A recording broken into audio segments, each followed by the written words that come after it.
Hi, I'm Kathy K. Trundle, and I'm glad that you joined me today for my talk on learners, vacationers, and prisoners, conducting research in pre-K to 12 settings.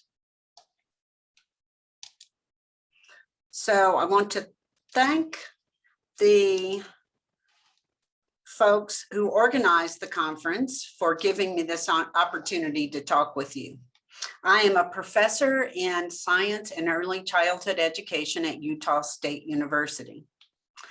My talk is organized for astronomy education research around why conduct research in pre-K to 12 settings, and then what are the types of things that make it helpful to be able to do that research successfully, where you might conduct the research, and then with whom you might work with.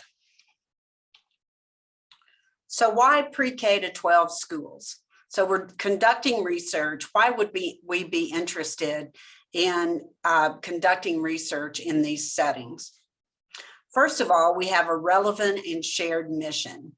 We want to expand the knowledge base. That's what all of our research is supposed to do. And we've heard that since our doctoral student days, graduate student days, that we need to be adding to the knowledge base.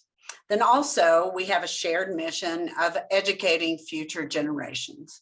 So to do that, we must make our research relevant to teachers, and we must communicate that research to teachers. One way to do that is to work with those teachers and publish our work in professional journals that are targeted to teachers, like Science and Children, Science Scope, and the Science Teacher. That we care about having a lasting impact on astronomy education, and to do that we need to have relevancy in the classroom. So I was asked here today. I am a researcher in astronomy ed. I am a teacher educator, but the most important part of my role, professional role, is that I am a classroom teacher, and I taught for 10 years in public schools in Knoxville. So today I will be talking to you as a researcher, but also thinking about that teacher perspective. So how can we be successful in conducting research with teachers? And I did teach earth science, earth and space science, and then also biology for 10 years in those public schools in Knoxville, Tennessee. So how do we unlock the mysteries of conducting that research? The foundation of being able to do successful research in pre-K to 12 settings involves relationships. So establishing those relationships, and we'll talk more about how to develop those relationships. And the foundation for all relationships comes from trust. So it's establishing that mutual trust between the researchers and the teachers and the principals and the school districts. It's being able to let them know that you are co-researchers, that you're working together, that you're not there to fix them. So it's about establishing what are their goals and what are your goals, and then how can you meet both sets of goals. So that's the relationship, the collaboration. And it also is about establishing those win-win situations where the teachers and the schools benefit, and then you benefit from your research. And long-term, we have astronomy education benefit in the schools. So how to establish those relationships? So all of the successful collaborative research relationships I've been involved with involved a team, and those teams include teachers, the educational researcher, that has been me, and sometimes another colleague who is also a teacher educator, an education researcher, a scientist. That has involved astronomers, and then also physicists and geologists. And we work together with the teachers. Oftentimes with grant work, we have a peer mentor who's working with us, with those teachers. So usually it's in a class that we've co-taught, or it's working together with them in an institute or a workshop, so that we're getting to know those teachers. We're developing those relationships.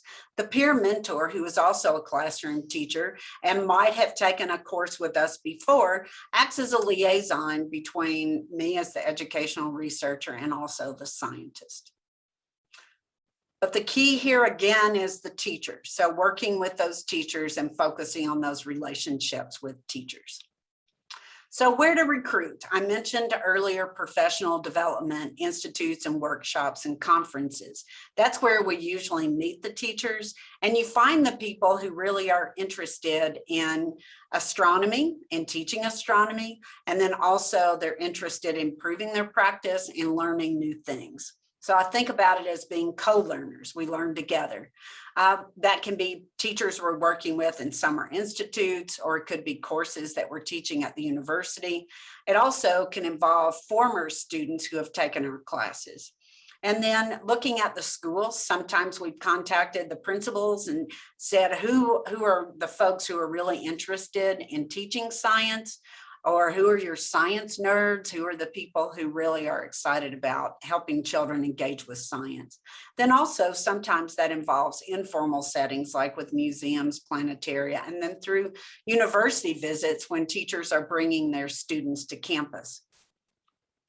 But again, the recruitment where we've had the most success has been in those institutes and workshops, and then also with our former students. I think that the reason those are so successful is because we do have time and the space to develop those relationships that are so critical for that, and developing that feeling of a team.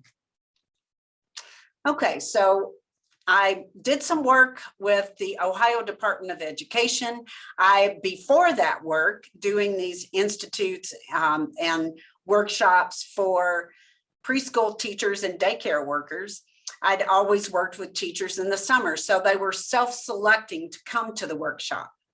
Okay, when I did these for the State Department, sometimes other people chose, so it was perplexing to me. So I talked to someone who had worked with these groups before, and they talked to me about 3 groups of teachers, and this can be true in your class that you're teaching at the university too. So there are 3 types of teachers or students in your classes. The first one is the learner. That learner is excited about the content, that person is engaging with you. They usually self-select. They're engaged with the content, they participate, they ask questions. So we also want to make sure that we are focusing on the learners, but also engaging the others. The second type of folks are the tourists. And if you look, she's got goodie bags in her hand. She's looking at her phone. These folks are usually either selected, they could self-select, they disengage from the activities and the institute in general. The reason they're there is not necessarily to learn. Sometimes it's because they want time away from class. That's why they're sometimes referred to as vacationers. Sometimes they're there, their time away from their own class. They have a substitute, so they have a break away from the classroom. Some of them are there for the free goodies that they get with that workshop or institute. So they're there for the souvenirs. So that's the vacation time, and the souvenirs is what makes them be more of a tourist. And then the last group, the prisoners, were the most perplexing to me. These folks are usually selected. The principal selects them, the superintendent, and tells them to go to the professional development workshop. They are either selected or they're coerced to go. They disengage. Sometimes they're resentful about being there. They can complain, and also they can disrupt. So the clue is, or the key is, to look for those learners. We want to transition and get the folks who are tourists and the prisoners to transition over to be learners. We want them to we want to find ways to engage them to help them become learners and make that shift. The learners one way we can get them in terms of to become part of our team and be part of our research and to co-research is to respect their expertise. We might know the astronomy content, we might know what we think is best pedagogy. They have lots of experience with kids, so they know what it's like to be in the classroom. So also treat them with the professionalism that they deserve. We seek their advice. You know, here's what we're thinking. What do you think? How would that work with kids?